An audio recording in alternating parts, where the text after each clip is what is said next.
हे guys, my name is Jyoti and welcome back to my channel food books and music. पावसाळा चालू आहे आणि आपल्याला वेगवेगळी भजी खाऊ वाटतात, म्हणून आज आपण भजीची रेसिपी बघणार आहे, स्वीटकॉर्नची भजी।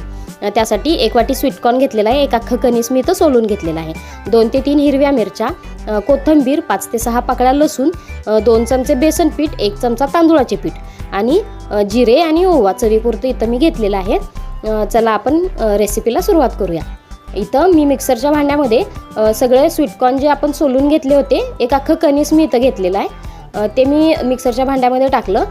थोडासा लसूण आपण घेतलेला 5 ते 6 पाकळ्या, तो 2 ते 3 हिरवी मिरची, कोथिंबीर आणि थोडासा ओवा आणि थोडंसं जिरं यामध्ये ॲड करायचं आणि हे असं रफली असं बारीक करून घ्यायचं आहे। जास्त पेस्ट बनवायची नाही याची, कारण स्वीटकॉर्नला पाणी सुटतं आणि जास्त तुम्ही बारीक केलं तर यामध्ये पीठ खूप घालावं लागतं, त्यामुळं हे असं मोठं मोठं ठेवायचं स्वीटकॉर्न। आणि आता याला एका मी भांड्यामध्ये काढून घेतलंय, त्यामध्ये 2 चमचे बेसन पीठ आणि 1 चमचा तांदूळाचे पीठ ॲड केलेलं आहे, चवीपुरतं मीठ टाकलेलं आहे आणि हे असं मस्त असं मिक्स करून घेतलेलं आहे। खूप सोपी रेसिपी आहे आणि हे जास्त वेळ फक्त ठेवायचं नाही, याला पाणी सुटू शकतं। यामध्ये बेसन पीठ वगैरे घातल्यावर थोडंसं मिक्स करायचं आणि लगेच याची भजी बनवायचे। अगदी 5 मिनिटात होणारी रेसिपी आहे, खूप वेळ घेत नाही।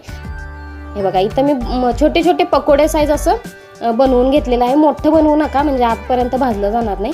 हे असं छोटे छोटे पकोडे मी याचे बनवून घेतलेत। हे तुम्ही खोबऱ्याच्या चटणीसोबत किंवा सॉससोबत असं एन्जॉय करू शकता। चहा आणि बाहेर पाऊस पडत असेल तर अशी स्वीटकॉर्नची भजी खूप छान लागतात। तुम्ही ही घरी नक्की करून बघा। ही रेसिपी कशी वाटली कमेंटमध्ये मला नक्की कळवा। चॅनलला अजूनही सबस्क्राईब केलं नसेल तर चॅनलला सबस्क्राईब करायला अजिबात विसरू नका। भेटूया नेक्स्ट व्हिडिओमध्ये अशा सोप्या सोप्या रेसिपींसह। तोपर्यंत बाय।